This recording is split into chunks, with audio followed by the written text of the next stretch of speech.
Good morning, student. Welcome to the second part, that is why do we need a constitution. And the chapter is constitution design, chapter 3rd, or in new notebooks it is chapter number 2 of democratic politics class 9. चलिए बेटा, तो हमने last में हमने south Africa की story पढ़ी थी constitution की. चलिए, तो अब इसमें क्वेश्चन रेज होता है why we need a constitution, संविधान की जरूरत क्यों है बेटा. चलिए, the South African example is a good way to understand why we need a constitution. तो इसी एग्जाम्पल से समझेंगे क्यों जरूरी है. And what do constitution do, constitution करता क्या है. द ऑप्रेसर, ऑप्रेसर मीन्स जो आपको दबाता है, कुचलता है, आपका दुश्मन हम कह सकते हैं. या ब्रिटिश, इंडिया में ब्रिटिश था ऑप्रेसर, वहां पे भी व्हाइट पीपल ऑप्रेस थे जो माइनॉरिटी का शोषण कर रहे थे, right. The oppressor and the oppressed, यानी एक तो जो शोषण कर रहा है, और ऑप्रेस्ड मीन जो शोषित हो रहा है, जिसका दमन हो रहा है, जिसको पीड़ा दे रहे हैं कोई, ठीक है. The oppressor and oppressed in this new democracy were planning to live together as equal. तो ये एक संविधान की बड़ी विचित्र लाइन दी है कि इससे पहले तो दोनों एनिमी थे, ऑप्रेसर और ऑप्रेस्ड. अब दोनों मिलकर एक ऐसे कॉन्स्टिट्यूशन प्लान कर रहे हैं जिसमें दोनों एक साथ रह पाए equally. It was not going to be easy for them to trust each other. तो सबसे पहला क्वेश्चन मार्क आता है, क्या ये दोनों पहले दुश्मन थे, अब क्या एक दूसरे पर ट्रस्ट कर सकते हैं. विश्वास करना ये एक सबसे बड़ी समस्या थी. दे हैड देयर फियर, दोनों के अपने अपने डर थे बेटा. They had their fear, they wanted to safeguard their interest, दोनों कहीं ना कहीं अपना safeguard. So they wanted to safeguard their interest. The black majority was keen to ensure that the domestic principle of majority rule was not compromised. अब दोनों के safeguard की बात हो रही है बेटा, कि जो माइनॉरिटी है, जो ब्लैक पीपल है, वो चाहते थे कि डेमोक्रेटिक प्रिंसिपल जो है वो मेजोरिटी रूल उसको नॉट कॉम्प्रोमाइज, उसके साथ कॉम्प्रोमाइज नहीं करेंगे, ठीक है. कभी भी उनके साथ दोबारा वही ट्रीटमेंट ना हो, ठीक है.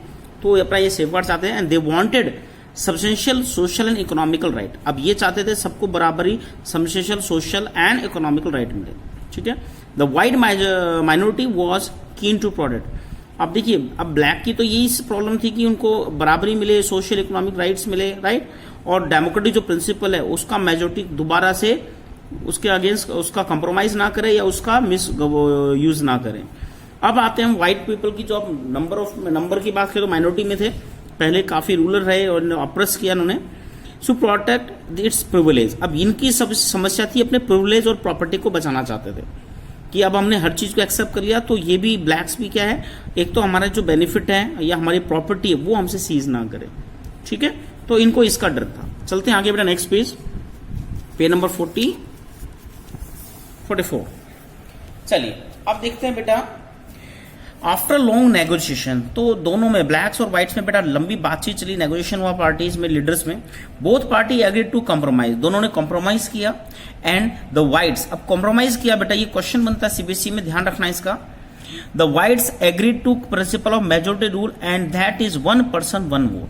अब व्हाइट ने एक्सेप्ट कर लिया. देखिए, वो माइनॉरिटी में नंबर में कम है, उन्होंने मेजोरिटी रूल को एक्सेप्ट किया कि मेजोरिटी से गवर्नमेंट बनेगी. 1 person 1 vote को भी एक्सेप्ट किया. पहला क्लियर है.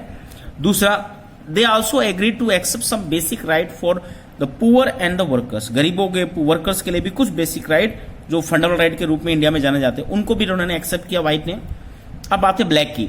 The black agreed that majority rule would not be absolute. अब इन्होंने भी अपनी तरफ से प्रॉमिस दे दिया कि जो ब्लैक पीपल है, नंबर में अब ज्यादा है ये, तो ये मेजोरिटी में है, मेजोरिटी रूल कभी भी एब्सोल्यूट नहीं होगा. एब्सोल्यूट मीन्स अपने बेनिफिट की बात नहीं करेगा, मिसबिहेव नहीं करेगा, राजा की तरह या फिर हम कहते हैं ना मोनार्क की तरह बिहेव नहीं करेगा, एब्सोल्यूट पावर को यूज नहीं करेगा अपनी माइनॉरिटी के against.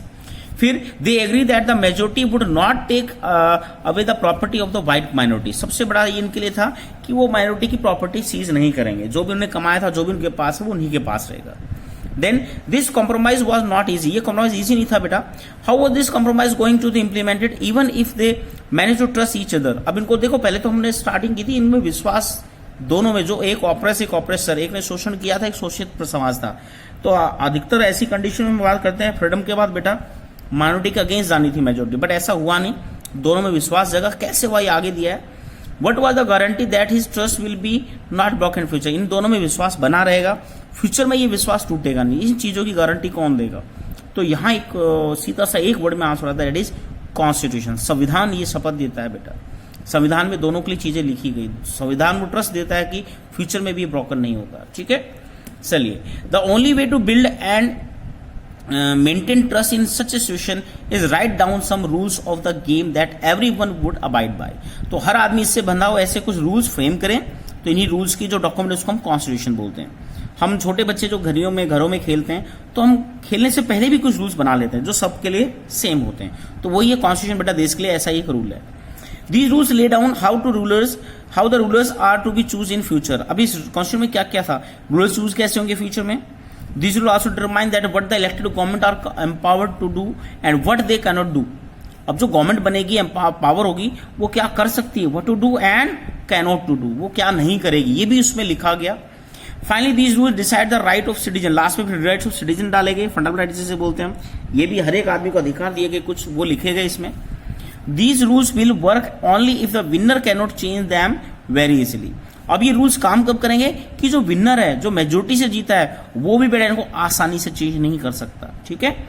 This is what the South African did and they agreed on some basic rule. इससे साउथ अफ्रीकन ने ऐसे कुछ रूल्स बनाए जिसमें सभी एग्री हुए। They also agreed that these rules will be supreme. अब देखिए दोनों ने फिर एक और अच्छा ट्रस्ट का एक बड़ा अच्छा फीचर दिया है यहाँ, जो दोनों ने एक्सेप्ट किया कि ये सुप्रीम होंगे रूल्स, या जो कॉन्स्टिट्यूशन वो सुप्रीम होगा। That no government will be able to ignore this, और गवर्नमेंट भी इससे बाइंड होगी, वो इसको इग्नोर नहीं कर। This set of basic rule is called constitution. इसी सेट ऑफ रूल्स को, बेसिक रूल्स को बेटा हम कॉन्स्टिट्यूशन या संविधान बोलते हैं, ठीक है। So question making is not unique to South Africa. Every country has diverse group and people. हर कंट्री में ऐसी समस्याएं हैं बेटा, डिफरेंट ग्रुप है, तो इनके लिए कोई यूनिक नहीं था, इन्होंने भी कॉन्स्टिट्यूशन बनाया। The relationship may not have been as bad as the between the white and black in South Africa। तो हर देश में कंडीशन है, बट अफ्रीका थोड़ा डिफरेंट क्यों है, क्योंकि यहाँ जो ब्लैक और व्हाइट में बहुत बेटा खराब माहौल था दोनों में, दोनों एक दूसरे के एनिमी थे, एक ऑपरेसर था, एक ऑपरेस्ड क्लास थी, राइट। पर दोनों ने मिलकर एक साथ समानता पे एक कॉन्स्टिट्यूशन बनाए, रूल बनाए, फ्रेम किए, दोनों ने एक्सेप्ट किया, दोनों ने ट्रस्ट जगाया, तो ये एक यूनिक बात है अफ्रीकन कॉन्स्टिट्यूशन की। But all over the world, people have difference of the opinion and interest, whether democratic or non-democratic. Most countries in the world need to have these basic rules. This applies not just to government. Any association need to have constitution. अब हम इसके broader meaning की तरफ जा रहे हैं कि constitution तो जरूर हर देश में है, पर ऐसा नहीं बेटा, ये हर जगह अप्लाई होता है, हर सरकार के लिए। और इवन छोटे छोटे एसोसिएशन, छोटे इवन हम क्लास और घर की बात करें, स्कूल की बात करें, हर जगह कोई रूल रेगुलेशन होता है, हर जगह कॉन्स्टिट्यूशन होता है। It could be A club in your area, एक कोऑपरेटिव में सोसाइटी वगैरह है, तो कहीं भी हम जाते हैं बेटा, हर जगह ये रूल्स होते हैं, इनको ही हम कॉन्स्टिट्यूशन कह सकते हैं। चलिए लास्ट में ऊपर एक लाइन दी है, सोसाइटी और ए पॉलिटिकल पार्टी के भी बेटा कुछ रूल्स रेगुलेशन संविधान होता है, ठीक है। They all need a constitution, सभी को कोई ना कोई कॉन्स्टिट्यूशन की जरूरत होती है। चलिए आगे चलते हैं बेटा। Thus the constitution of a country is a set of written rules. ये डेफिनेशन दी है, प्रॉपर नोट कर लेना, 8th में भी कराई थी आपको। The constitution of country is a set of written rule that are accepted by the all people living together in a country, जो सारे पीपल को एक्सेप्ट होता है जो उस देश में रहते हैं। Constitution is the supreme law. एक और फीचर दी कॉन्स्टिट्यूशन की, कॉन्स्टिट्यूशन में क्वेश्चन आए तो बेटा यही आपको लिखना है। Constitution is the one supreme law that determines the relation between the people living in the territory called citizen and also the relation between the people and the government। तो people के बीच relation क्या होगा, citizen के बीच relation क्या होगा, और दूसरा citizen या पीपल के और गवर्नमेंट के बीच में क्या रिलेशन होगा, ये कौन डिफाइन करेगा, constitution. A constitution does many things. Constitution कई चीजें करता है। यहाँ चार पॉइंट दिए constitution, what do do constitution, what the constitution does. Okay, ये क्वेश्चन आता कई बार, तो पहले ऊपर कॉन्स्टिट्यूशन का एक पैरा दिया था, व्हाट इज कॉन्स्टिट्यूशन, ये कॉन्स्टिट्यूशन के वर्क की बात करें। कॉन्स्टिट्यूशन करता क्या किसी देश में, देखिए first it generate a degree of trust. सबसे पहला बेटा लोगों में विश्वास पैदा करता है, लोग गवर्नमेंट से भी ज्यादा कॉन्स्टिट्यूशन पे विश्वास करते हैं, ये जोड़े रखता है लोगों को। And coordination that is necessary to different kind of people to live together. Different people एक देश में अगर रह सकते हैं तो वो कॉन्स्टिट्यूशन की वजह से ही है। Second, it specify how the government will be constitute and who will be will have power to take which decision. तो सीधा सा गवर्नमेंट बनेगी कैसे, ये डिसाइड कौन करता है, कॉन्स्टिट्यूशन। पावर किसके पास होगी, डिसीजन कौन लेगा, ये सब कॉन्स्टिट्यूशन डिफाइन करता है। Third, it lay down the limit on the power of the government and tell us what the right of the citizen are. तो ये गवर्नमेंट पे पावर चेक भी रखता है बेटा कॉन्स्टिट्यूशन। ऐसा अगर कोई गवर्नमेंट लॉ बनाती जो अनकॉन्स्टिट्यूशनल है या फंड हमारे राइट्स के अगेंस्ट है, तो इवन सुप्रीम कोर्ट भी कई बार गवर्नमेंट को रोक देता है या उससे ऑर्डर देता है। देखिए, and what the right of the citizen are, तो हमारे राइट्स के लिए भी कहने सेफ गार्ड ये कॉन्स्टिट्यूशन ही है। Fourth, it express the expression of the people about the creating a good society. ये अपने आप में बेटा लोगों को एक्सप्रेशन है, यानी लोग चाहते कैसा देश, वो कौन बताएगा? कॉन्स्टिट्यूशन, क्योंकि ये लोगों की एक्सप्रेशन, इच्छाएं हैं जो इस कॉन्स्टिट्यूशन में लिखी। इट एक्सप्रेस द एक्सप्रेशन, ये लोगों की एक अच्छे देश की जो इच्छाएं हैं, एक अच्छे देश की हमारी नीड है, उनको एक्सप्रेस कौन करता है? कॉन्स्टिट्यूशन करता है बेटा, ठीक है, creating a good society. So all country that have constitution are not necessary. बेटा ये अच्छी लाइन है, बहुत अच्छी लाइन है, प्लीज ध्यान से सुनना, और इसका मतलब भी थोड़ा डिफरेंट हो जाता है कई बार। देखिए, जैसे आपने स्क्वायर रेक्टेंगल पढ़ा होगा मैथ में, राइट? स्क्वायर रेक्टेंगल है और स्क्वायर स्क्वायर भी है, बट एक रेक्टेंगल रेक्टेंगल है पर स्क्वायर नहीं है। आ रहा है समझ? चलो ऐसी एक टर्म दी है यहाँ, देखिए, all country that have constitution, जिनमें कॉन्स्टिट्यूशन है, आर नॉट नेसेसरी डेमोक्रेटिक। सब डेमोक्रेटिक को जरूरी नहीं है, क्योंकि नॉन डेमोक्रेटिक कंट्री में भी कॉन्स्टिट्यूशन, रूल रेगुलेशन तो हर देश में जरूरी है, हर चीज को चलाने के रूल चाहिए। तो कॉन्स्टिट्यूशन का मतलब ये नहीं कि वो देश डेमोक्रेटिक है, बट अगली लाइन उसको अगेंस्ट है, all country that are democratic will have constitution. तो जितनी भी डेमोक्रेटिक कंट्री है वहां कॉन्स्टिट्यूशन होना बहुत जरूरी, बिना कॉन्स्टिट्यूशन के डेमोक्रेटिक कंट्री हो ही नहीं सकती। दोनों लाइन समझ में आ गई? चलिए, after the war of independence against great Britain, the American gave themselves a constitution. After the revolution, the French people approved a democratic constitution. तो जो फ्रेंच रेवोल्यूशन हुई, फ्रेंच रेवोल्यूशन याद होगा आपने, फ्रेंच रेवोल्यूशन पढ़ा था बेटा, तो उस टाइम 13 कॉलोनीज की हेल्प की थी फ्रांस ने, और अमेरिका की 13 कॉलोनीज फ्री हुई थी। तो उसी की बात कर रहे हैं, जब वो फ्री हुए बेटा, तुमने अपना खुद का कॉन्स्टिट्यूशन बनाया, एक पेज का ही था, जो आपके बुक में पिक्चर भी दिया आगे, उसको पढ़ेंगे।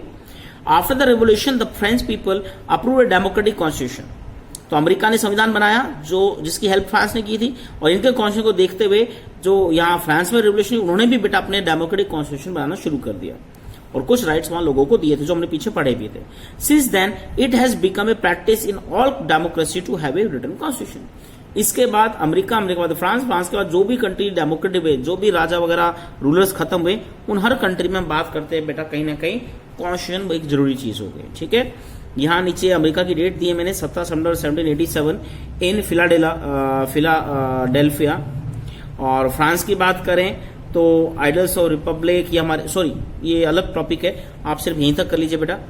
इसके बाद एक इंपॉर्टेंट टॉपिक है बेटा कॉन्स्टिट्यूशन का, इंडिया का, जो असाइनमेंट फॉर्म में ही दूंगा, वो पढ़ाना पॉसिबल नहीं है, सिंपल एक पेज का दे दूंगा बना के, जिसमें जो इंडियन कॉन्स्टिट्यूशन जो बना है बेटा, उसमें हमने डिफरेंट कंट्री से क्या क्या लिया है।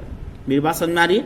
जैसे हमने आर्टिकल 1935 ब्रिटिश का था, उससे बहुत कुछ लिया है, ब्रिटेन से लिया है, आयरलैंड से लिया है, ठीक है, यूएस से बहुत सी फीचर्स लिए है, कनाडा से ली है, ऑस्ट्रेलिया से लिए, साउथ अफ्रीका से भी लिए हमने कुछ, यूएसएसआर से भी लिए, और फ्रांस से तो बहुत ज्यादा लिया है। तो इन सबको बेटा एक असाइनमेंट फॉर्म में दे दूंगा, तो उसमें हर कंट्री से हमने क्या क्या चीजें अडॉप्ट की है बेटा, उनको प्लीज टिप्स पे कर लेना। इस चैप्टर से आपको 1 या 2 क्वेश्चन 100% उस असाइनमेंट से मिलेंगे। ठीक है, थैंक यू बेटा।